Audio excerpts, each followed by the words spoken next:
Hello, and welcome to Sports Culture, the show that blends the world of sports and pop culture. I'm Dayton Abbott. Since a good majority of you, the audience, know how the show works, this being the fourth episode and all, here's our first segment, Sports. Plus, if you don't know how this show works, feel free to watch prior shows. That's where I can tell you which segments are which and how the show kind of rundown works. So watch prior episodes, if I can speak, if you're ever confused of how the show will work.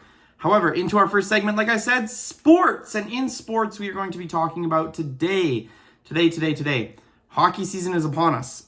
And when I say hockey season, I mean the junior hockey season. So specifically the Sherwood Park Crusaders, which is where I'm located, in the Alberta Junior Hockey League, as well as the Edmonton Oil Kings of the Western Hockey League. And so we're just going to kind of give a little bit of an update where they're at, what I think my thoughts on the team are, and where they're kind of heading this season so far. So starting with the Sherwood Park Crusaders, they are off to a hot start. They are 8-2-0. Good for third in the league out of 16 teams in the AJHL, which is amazing. This year's leading goal scorer is Brock Such, who has 9 goals in 10 games. Noah Wills on the team is the leader in points with 12. He has 7 goals and 5 assists. In net, we have Eric Roast, has been the main goalie this year in net, playing 8 games so far, putting up 7 wins and 1 loss to go along with a goals against average of 2.48. He has a save percentage of .909, all really great numbers. I see nothing wrong with all that. And the next 3 games so far for the Crusaders, with all that being said, is they will play Drayton Valley in Drayton Valley tonight, the Thunder. And as of the time I'm recording this, it is Friday, October 13th. Then Saturday, October 14th, or tomorrow, they will play Camrose at home here in Sherwood Park. And then in the third game, just because I don't want to look too far ahead, I just want to look at the next 3 games. They will play Olds in Olds on Wednesday, October 18th. So that's kind of the next 3 games, your top scorer, your top goaltender, where they're at this season. Let's quickly look up to see how Camrose, Drayton Valley, and Olds are doing in the standings as well. So as of today, the Friday, October the 13th, the Drayton Valley Thunder are 15th out of 16th in the standings. They have a record of 2-8-0. So not off to the best start, but you can never underestimate an opponent. Camrose, the Kodiaks, are 5-4-0.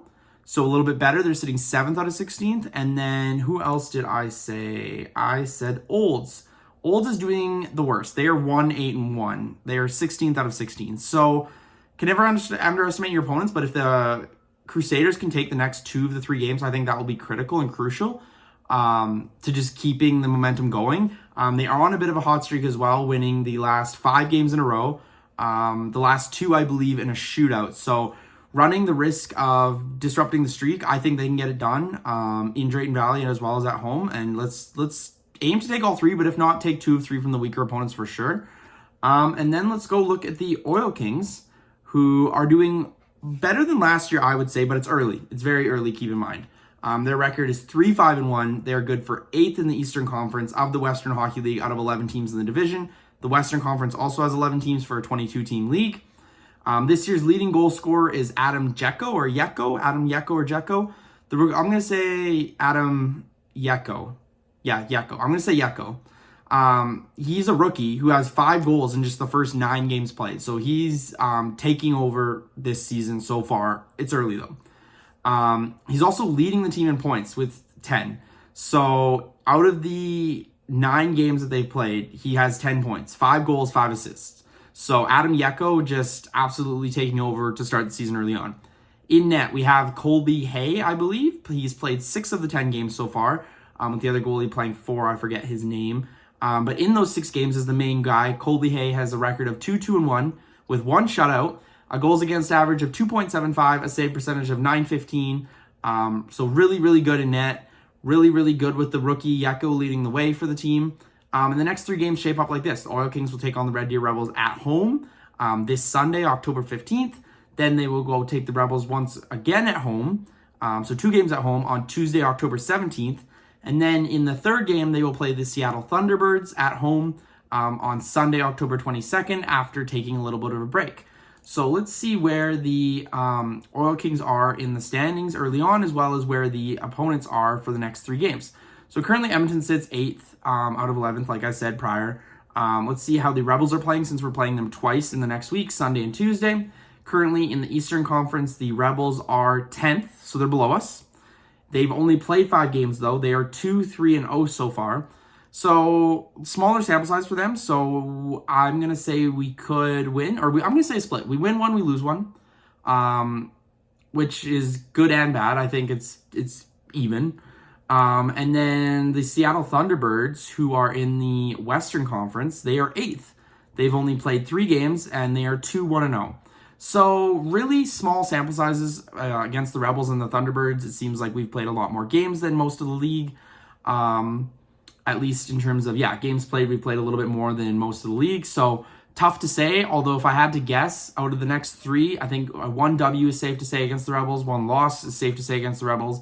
And I think if I had to chalk it up, I would say Seattle is a really dominant team in the Western Hockey League. So, I would say we lose that one, so we go 1-2 in the next 3.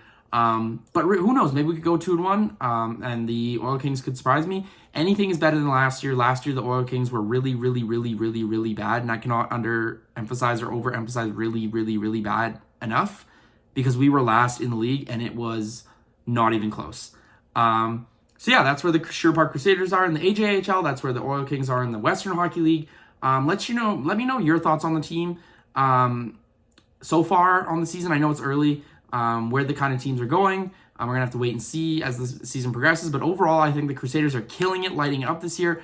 Oil Kings are doing off to a rough start, but they're going to pick it up. I have a feeling they're going to get it going, especially with Yeko leading the way as a rookie there. But let me know your thoughts down in the comments below. Do you follow AJHL, WHL? Do you have a team? Let me know down in the comments.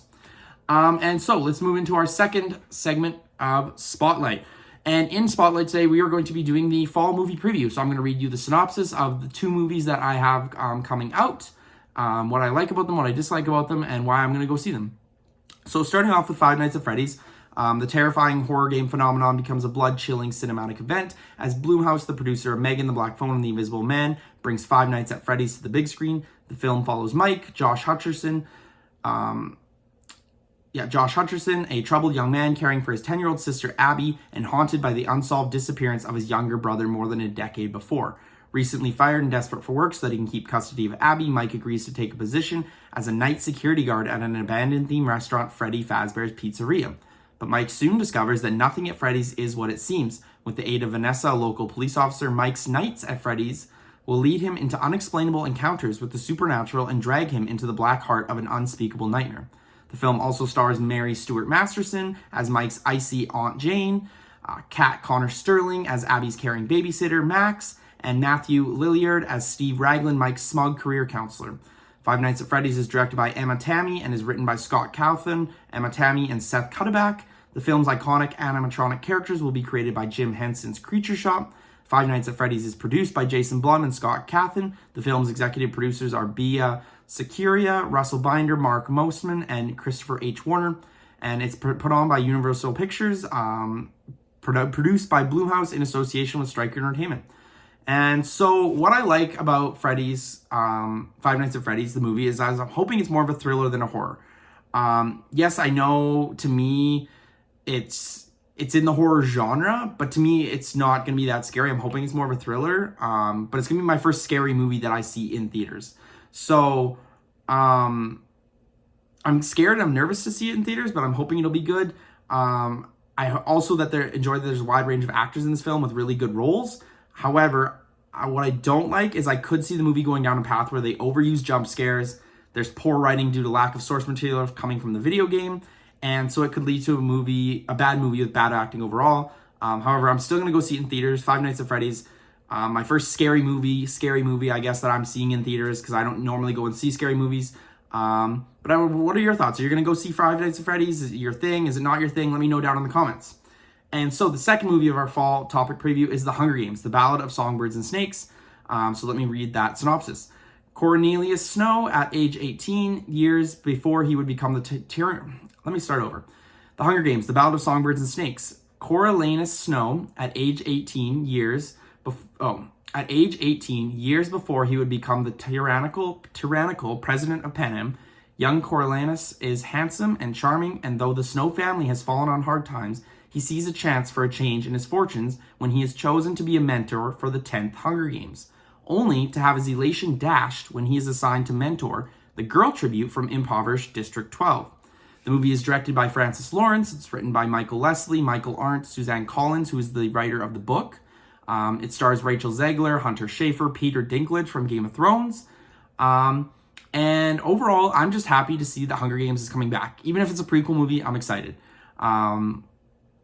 That's what I like, is literally, it's a Hunger Games movie. It's coming back. I really enjoyed past Hunger Games movies. When I first saw the trailer, it drew me in instantly, just the action with the plot. And the fact that I can read the book before the movies come out, or before the movie comes out, because I never got to do that with the Hunger Games, so maybe it'll make the movie a little bit more enjoyable, and so I can compare the two. However, what I dislike is the plot may be slow, judging from the trailer. I'm not sure. I may be wrong. I hope so, but you never know. So I'm hoping the plot doesn't drag it down with a lot of talking.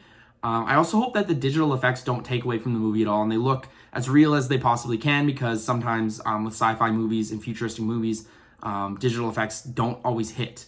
But I hope they do for this one. And what I dislike is that I hope there is a wide range of supporting actors. I hope it's not just focused on Mr. Snow's journey. I hope that the cast around him really uplifts his character and we really get to see that shine, because that's what turns a good movie into a great movie, is that supporting cast really coming and shining through. But yeah, I'm going to go see Five Nights at Freddy's. I'm going to go see the Hunger Games movie. I'm going to read the book before I go see it. Are you guys going to go see it? Are you not going to go see it?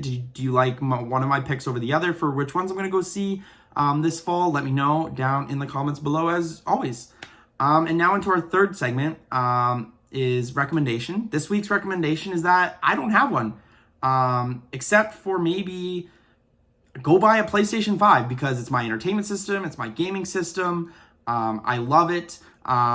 And really just splurge and buy that big purchase that you've been thinking about, because I did it and I had the means to do so, and it's really been a treat. It's been really nice to own a PlayStation 5 because I've been wanting one for so long. So go make that big purchase is my recommendation this week.